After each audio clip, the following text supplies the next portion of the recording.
Hello Taurus, welcome to Dove and Serpent Tarot. If Taurus is your sun, moon, or rising sign, this is your reading. Please hit the like button, leave a comment, consider subscribing to the channel, especially if this reading resonates with you.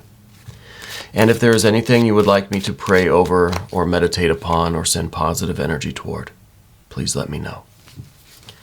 Now, this is going to be a general reading, so try to be open and receptive to whatever may come through during our time together. I am merely the messenger, and I ask you to connect directly with each of these cards and use your own intuition to take you beyond the details that I might provide. And remember, Taurus, that the most important part of any tarot reading is you. And look at that Princess of Discs. That is kind of an open-ended, infinite abundance and manifestation, right? This could be everything. Let's put that into some context. Oh, we've got some really, really lovely, interesting. We've got some lovely cards today. This is really some very, very strong energy. We might be in for a little bit of a shock here. Let's select our mystery card, bonus card, confirmation card. We're going to use the Smith-Waite Tarot. And this is just one card that we select randomly. We're going to set it over here. We'll put the little horse on top.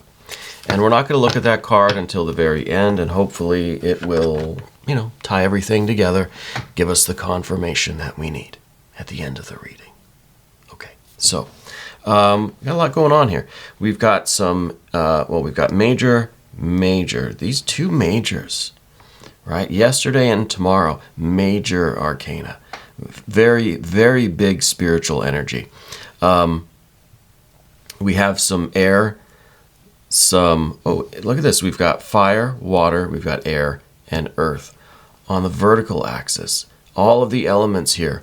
Everything that we need is coming together. These are the elements that Mercury, the magician, needs in order to manifest this.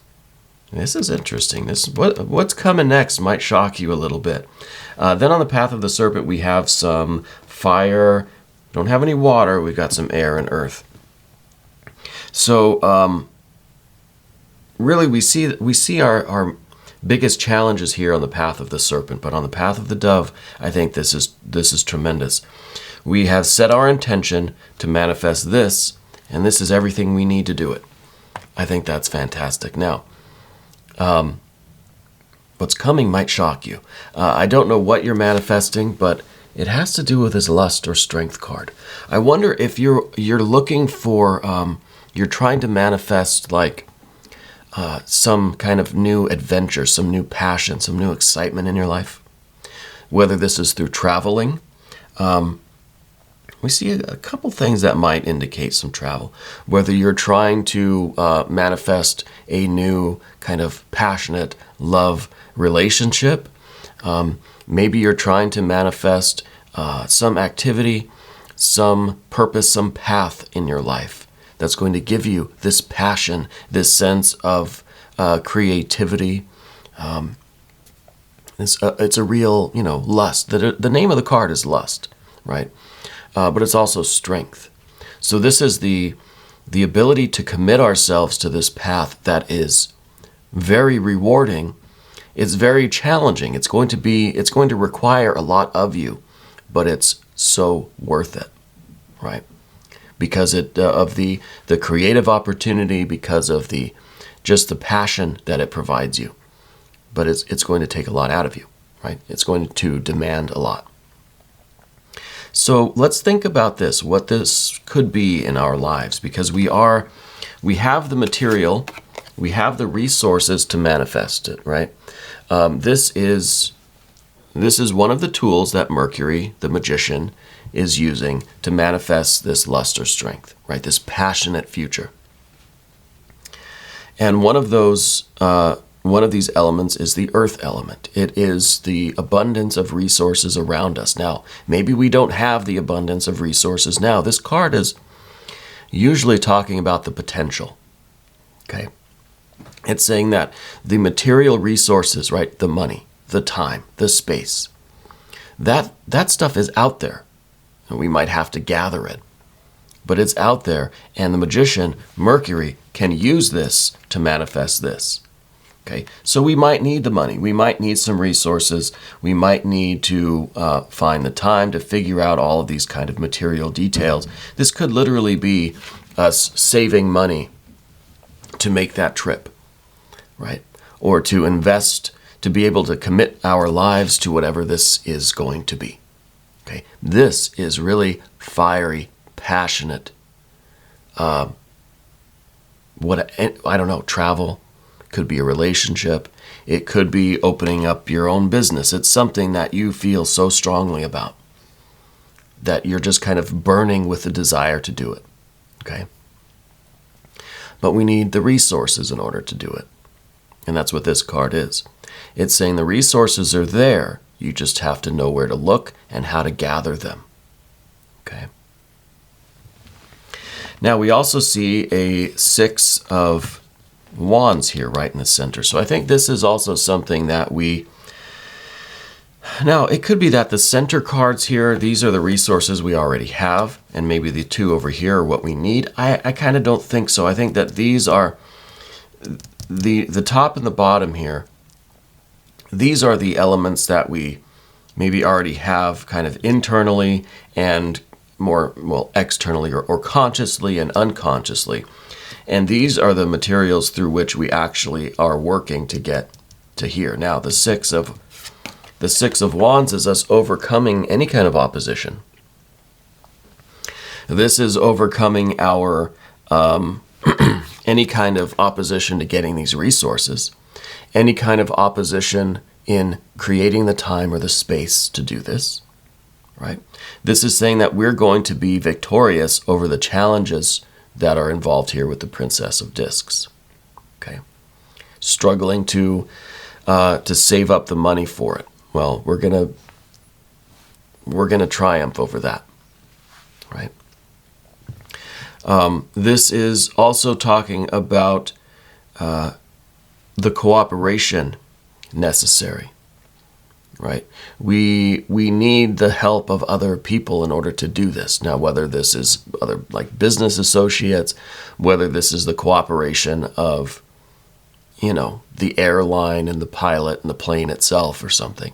This is we have to be connected with our environment, right? We have to work harmoniously with the world.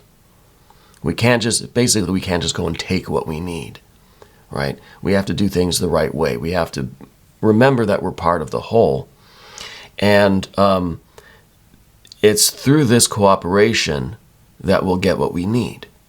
Right? It's through striving to be in harmony with the world, with our peers, with organizations, with society, that we'll get what we need for this. Okay? So there's a lot of there's this idea of victory and triumphing over obstacles, over adversity, but it's not through pushing everybody else down or fighting against everybody. No, we win by cooperating, right? We win by living a harmonious life, and I think that's the kind of best way. We're not taking what we need by force, But the six of Wands is showing me that whatever it is that you're lacking right now, you're going to get. You're going to be able to acquire it so that we can get to whatever this future is. Because this is kind of like, this really stands out. This is kind of the shocker here, where it's just like you're doing something maybe completely different than what you've ever done. This is something that is, you're really doing it. Like you've maybe... you just suddenly caught the travel bug or something, and this is a huge thing for you. This is the shocker, really, right? And I think maybe even the people in your life will be kind of shocked that, wow, you've always talked about it, you're actually doing it. Like, this is nuts, This is really a big moment. And I think it feels that significant to you. Now, we just have to make sure that we keep everything harmonious. We put everything in place. We have what we need so that we can do this. We can't just, pack everything up in the car and go do it. Maybe you can, but I don't think that is the magician way to go. So we have this is maybe the planning, the organization of it. This was setting the intent. This was saying, I'm going to do this, and I have a plan. Yeah. And I think that you've really thought it through. I think that you've planned this. Just like a magician, it seems like they're just kind of pulling a rabbit out of a hat, right? A lot of planning goes into these illusions, right? These magic tricks. These manifestations, they may look easy from the outside. They may look like you just went poof, and then you've got, whatever. Then you're flying first class to Europe or something. A lot of planning, a lot of struggles, a lot of failures have gone into this, right? And those kinds of failures, trial and errors, the experimentation, all of the planning, what you don't see is the magician kind of, at home in their sweatpants practicing these manifestations, right? That's what you don't see. You see the big show, right? You see the grand opening. You see the stage and the set and the costumes. So I think that from the outside it may look like, wow, you're just like suddenly, boom, doing this crazy thing. This life-changing, maybe you're literally like moving to a different country, or you suddenly have this like tremendous business that you're opening, or I wonder if everybody around you is aware of how much effort you've been putting into this, because we have to gather all of our elements. We have to put everything in place. Everything has to be just right. A lot of practice has gone into this success, and it may look easy from the outside. It may look quite magical and unbelievable, right? But a lot of practice has gone into it. A lot of practice. And with all of the difficulties and the trial and errors, that's why we have this Eight of Swords over here. Because I think it would be very easy for someone to keep trying to do something like this, especially something that's there's so much passion here. Trying to do something like this, going through the trial and errors, all the practicing, right? The reason why a lot of people fail at anything is because they get discouraged when they're practicing and they're not getting it quite right. Like, I don't know if you're a musician or something, or whatever you do, whatever talent or skill you have. I'm sure you've had to practice it, right? I'm sure you've had to work at something. The only thing that's preventing us from being great, from being masters of anything, is that we get discouraged when we're practicing and we're not getting it. The progress is slow. I'm tired. I'm not getting any better. I'm terrible at this. All of that is the Eight of Swords. And this is going to keep most people from accomplishing stuff. That's the reason why I'm not some amazing drummer right now, is because I practice. I'd say, I'm terrible at this, and I stop doing it, That's a passion that I still kind of want to get back to doing. So maybe that's my luster strength card, is one day, being the fantastic musician that I kind of always dreamed of being. And maybe that's the case for you. See, this luster strength card could be anything. Anything. But it's something that you have that kind of tremendous passion for. That is going to require a lot of discipline in order to manifest it. We need to really have all of these elements aligned for us to get here. Okay? And we can't be discouraged. We don't want this card. Sorry, alien, didn't mean to bump you. We don't want the Eight of Swords.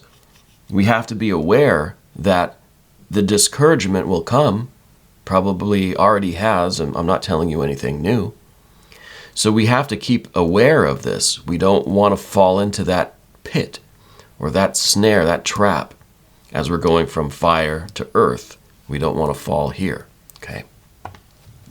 Now we have an Ace of Swords, which is here above everything. This is our conscious kind of will.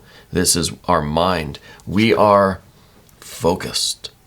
You have decided, you've spoken the word into existence, and there's nothing else for you. This is your will. This is, you're unified. All aspects of you and your life and your power and your creativity and your mind, your body, everything is aiming toward this. And this, again, this is another requirement for success in anything. The commitment. The rallying of all of our forces toward that goal. Everything you do, everything you have, every interaction you have is in some way related to getting you closer to your goal. That's unity. That's purity. Right? There's nothing within your soul that is contrary to getting you here. Okay? Even something as simple as buying a cup of coffee, right? Or sitting in traffic, or watching something on YouTube. It's all in some way, maybe even, maybe there's some degrees of separation, but it's in some way related to your goal. That's purity. That's unity. And you have this. You have this ability. Now, maybe we're not thinking of it that way, but I feel like we should be, And the next card then is this 10 of Cups at the bottom of the path of the dove. This is what is within you. And this, I think, is the ability. This is what you need to withstand all of the disappointment that is involved, that comes with manifesting something this significant. It's like you have 9 lives here. Well, 10, right? So every disappointment maybe is 1 cup being knocked over. That's okay. You've still got more. You can handle the discouragement. You can handle the disappointment. You can handle other people saying, you're never going to do it. You've got enough internal emotional fortitude that it's not going to faze you, right? Because you're certain of this, because you have all of these other elements in alignment. This is literally the perfect kind of spread here. Yes, there are some challenges here, the things we have to look out for. Of course, we need that. We need the path of the serpent. But this is unbelievable. This is stunning to me. So I really like the 10 of Cups at the inside here. This is within you. This, again, it's your emotional fortitude. Someone kicks over one of these cups, that's all right. You don't get discouraged. Or you might. It sucks when we spill a cup. But it's not going to deter you. You're still going to have this ace above you.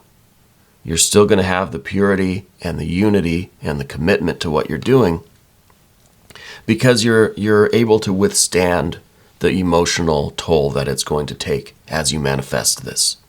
And again, this is something people don't see. People only see this, the horizontal plane. You said you were going to do something, and then, oh goodness, you did it. Simple.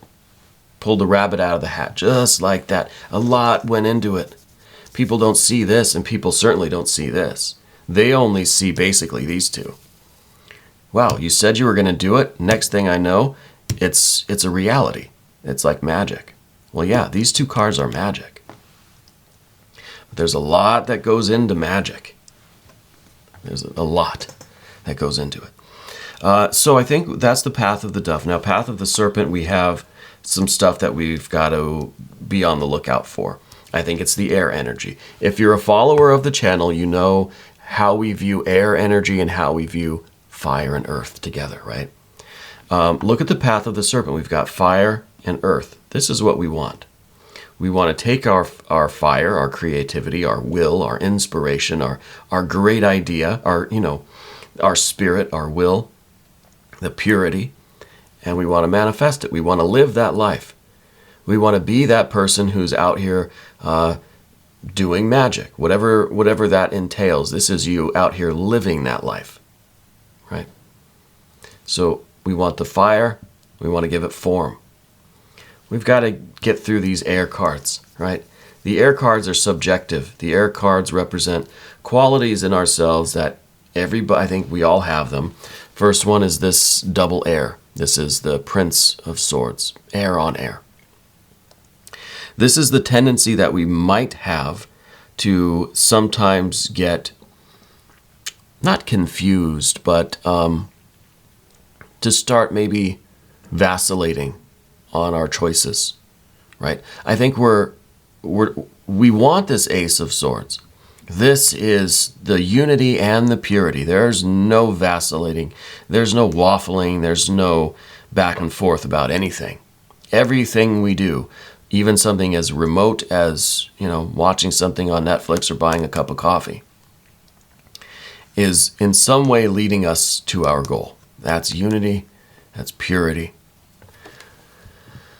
That's the ideal anyway. But we are human, right? So sometimes we may have a couple of choices in front of us and we think, gosh, which way do I want to go? What choice should I make in this moment? Or this is the kind of struggle that we go through to try to connect every little choice back to this great work that you're doing, this magic, right? Watching something on YouTube or whatever. How do you connect that with your ultimate goals? So this is what's going on in our mind. Are we trying to connect something that really doesn't connect just to justify us doing that? Well, if I have this chocolate cake right now, how does that connect with my ultimate goal, my fitness goals, let's say? Well, you could say that this is the reward for a week of being disciplined, and this is going to keep you on track. By having the piece of cake now, you are, showing, you're proving to yourself that you have control over this, that you can have just one piece of cake, or for me, it'd be ice cream. I don't really like cake. Maybe pie. And so we can justify it, right? But then we get caught up in the rationalizing of things. Then we can think anything we do, I can have a drink I can have a glass of scotch or something just to prove to myself that I have control over my drinking, That's my own personal thing. So we get caught up in the mental stuff like that.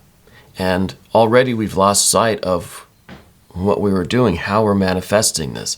So we're already one step closer to getting caught in this Eight of Swords. Now, the Eight of Swords is, getting caught in the discouragement, in all of the trial and errors, and all of the practicing, and all of the difficulties and the challenges and all that kind of stuff, especially when we put in now the rationalizing and we're starting to get off track. We're starting to lose focus. We need to be aware of our tendency with this air stuff. We need to be conscious of this, because we're human. We're all going to do that sort of thing. But what we really want is to take our inspiration, take our will, take our creative energy, take our you got to excuse the squeaky ceiling here. We've got to take this fire, this spiritual fire, and we have to continue to manifest it. We have to reconnect with this. When we start getting too wrapped up in this air energy, we've got to just kind of come back to this fire, come back to our spirit, come back to our original impulse, and that ace, that source, these two will keep us on track, because we're going to get into the air eventually. We're going to get wrapped up in our own rationalizing thinking, our discouraged thoughts, that inner monologue that's just, it's going to happen. But we have the solution already. We have the remedy, okay? And with that remedy, we are on our way to living out our best life. Whatever this passion is, whatever this magic is that you're manifesting, you're going to be living it. You know what? This Prince of Discs, this represents Taurus. This is the fixed earth energy, the air of earth. This card is you. in practice, living your life in an active way. This is me kind of observing you in the environment, not to be creepy. But this is Taurus out there living, doing your work, right? And this is what we want to see. We want to see you out there living that reality, whatever this is for you. Now let's look at the mystery card. I'm really curious what kind of confirmation this mystery card will give us. Let me try to put these cards back where they belong. How did they go? Like this and like that. Okay. Now we can take a look at this mystery card. Thank you, Horse, for your help here. All right. I'm kind of thinking like, well, a 9 or a 10 or a 6. I know I always say that. Or maybe we could just say a 3, a 6, or a 9 of anything would be kind of perfect. But I don't know. I feel like there's some other factor here. Maybe it's going to be something like the Chariot, if this really is about travel. Maybe this will reveal a little bit about what's going on. We've got a 4 of Swords. So the 4 of Swords is kind of telling me that, yeah, this air energy that we've got here, this is a little bit of a challenge, okay? And I think with the 4 here, especially in the Rider-Waite-Smith, this is showing kind of a rest, a meditation, a calming of the mind, right? We're not engaged in this fight against it. We're just we're trying to settle it down. So to me, this is, it's showing that the mental stress, we said that this was going to really require a lot of you. That it's going to demand a real strength for you to manifest this and to live this life. I think manifesting this is going to take a lot of mental energy. It's going to be very stressful mentally. And I think that we need to really be aware of that and do what we need to do to calm ourselves down, right? To get back to the unity, to overcome these pitfalls. Right, especially the 8 of Swords, because the 8 of Swords is like the final snare, the final trap, the booby trap that's going to prevent us from living our best life. So this is really what we want to avoid. We want to take this 8, we want to avoid it. Let's do the 4. Let's meditate on this trap so that we can avoid it, right? And the 4 of Swords is, of course, also saying that, look, when you get stressed out, take a break. We don't need to try to rationalize, okay, well, how, if I take a nap right now, how is that somehow related to manifesting this? How is that related to my will, to my magic? Well, that's obvious. You have to keep yourself in sound physical, emotional, and mental health so that you can manifest your will. So that's directly related to this Ace of Swords. It ties into this unity and this purity directly.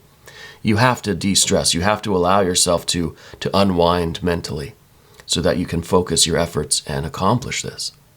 Because I feel like there's a lot of moving parts, like there's a lot of stress here. Okay? Be sure you take care of yourself. Be sure you get the rest. You de-stress your mind, right? Unwind. Unwind it. This is a mind that's very wound up. And this is saying unwind, right? Anyway, we're going to do an extended reading, Taurus. If you would like to stick around, just click on the link. That's right up there somewhere. Then you can have access to all of the extended readings, okay? I encourage you to cross-watch, check your other placements, hit the like button, subscribe to the channel. Thank you for taking this journey with me, and thank you for being the most important part of Dove and Serpent Tarot.